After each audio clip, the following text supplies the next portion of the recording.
How are you guys doing? Have you ever felt like a wiener in a steakhouse? That's what I feel like right now. I feel like a boy among giants. Last month, March 8th, I released my first book, Bring the Fire. Based on a project I did throughout high school. I interviewed, starting at 16, I interviewed 500 different Christ-driven, world-changing leaders from across the country and the world on a mission to learn. And throughout that process, I caught fire with a passion for the hearts of people and the spark that God brought to us. And so with the release of my book last month, I've heard over and over and over again, congratulations, Holden, I'm so proud of you. I can't wait to see what God does to your life. And I've also heard over and over and over again, sometimes discreetly, sometimes not so discreetly, that you don't have what it takes, that you can't build a passion into a career. You can't take a God-given dream and breathe it into reality. You're only 20 years old, and if you think God's going to work through you, you're flat crazy. And you hear it enough, and you start to wonder, am I just crazy? And really, what's the difference between faith and insanity? I find that God gives each of us unique gifts. After Egypt, God entrusted Moses with a flock. He was a shepherd and he had a staff. He entrusted him with a staff. And like Moses, I find that with that gift that God gives us, it can provide us with some level of success. But when God asks you, throw it down, like he asked Moses, throw it down, give it back to me. When you will take what God's given you, the spark that he's given you, and give it back to him, be prepared to see his wonders. As a boy, the spark that God gave me, a gift that he gave me, was a sense of adventure. And it didn't take much for me to look around the world as a child and see that everyone was born with the spark of life. But not everyone catches fire. Everyone's born with wonder, with passion, with dreams, but not everyone catches fire. And I started wondering, what is it that separates those two different kinds of people? The people that live with a roaring passion, love, a sense of adventure inside them, and those who don't. And I got sick and tired of people telling me that the answer was Jesus, because it only took one look for me at the church to see that it was full of more passive, aimless, lukewarm people than almost anywhere else I could see. And as a boy with a sense of adventure, I was aware of the urgency of life. I had one chance to live to the fullest, and I was going to do it or die trying.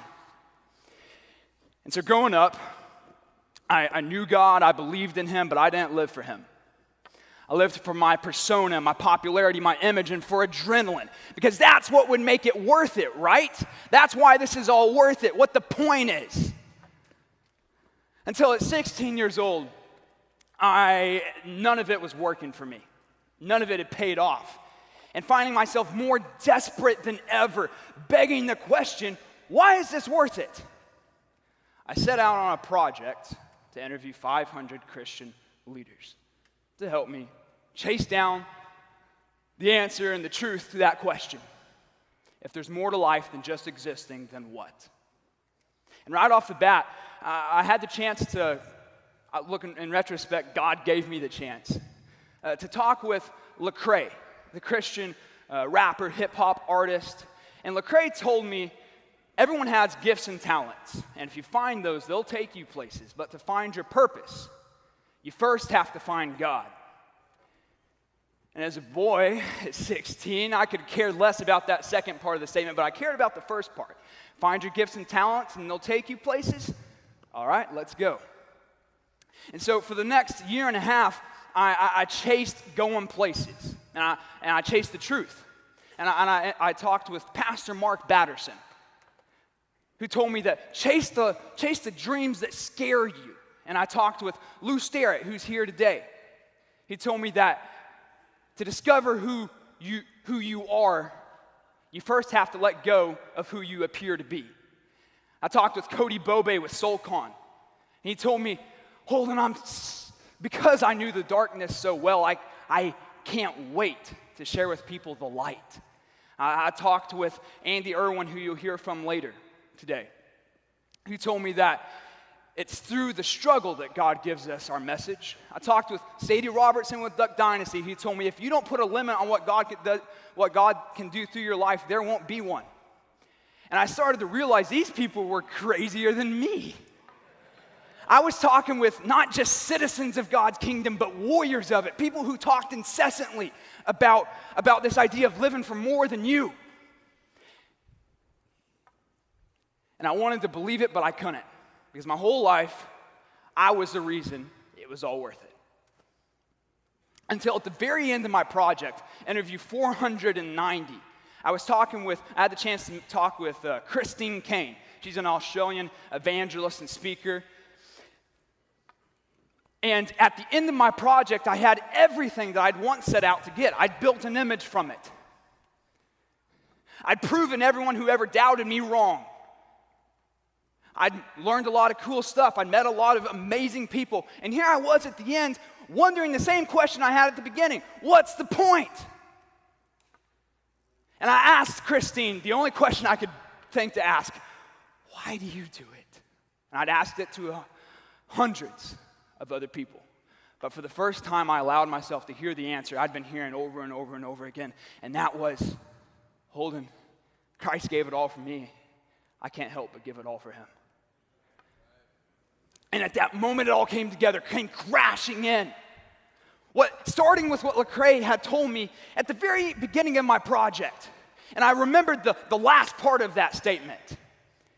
But to find your purpose, you first have to find God. And I realized then, that's the breaking point. That's the point that you'll reach where either you're no longer just going as far as you need to get something for yourself, but going as far as you possibly can to bring the fire of Christ's love to others. So here we are. We're warriors of God, willing to surrender it all. And sometimes that makes us wonder if we're just flat crazy. And here's what I'll tell you. Walking by faith is crazy. That was the point.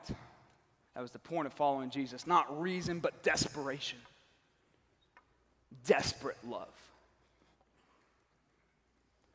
Because Jesus once told us, Matthew 16:25, Jesus told us, he who would save his life will lose it. He who plays it safe, who clings to his control, who chases everything the world says will make you feel secure and comfortable.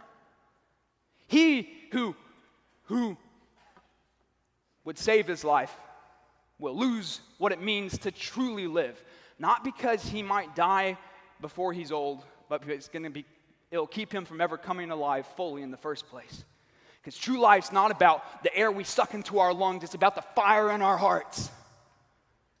Jesus goes on to tell us that he who loses his life for my sake, who lives for what's worth dying for, will find it. He who is willing to commit himself to something far bigger than himself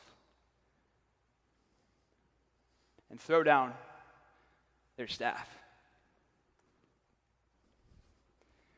Don't be afraid to be crazy, because in the end, only those crazy enough to go all in ever truly catch fire.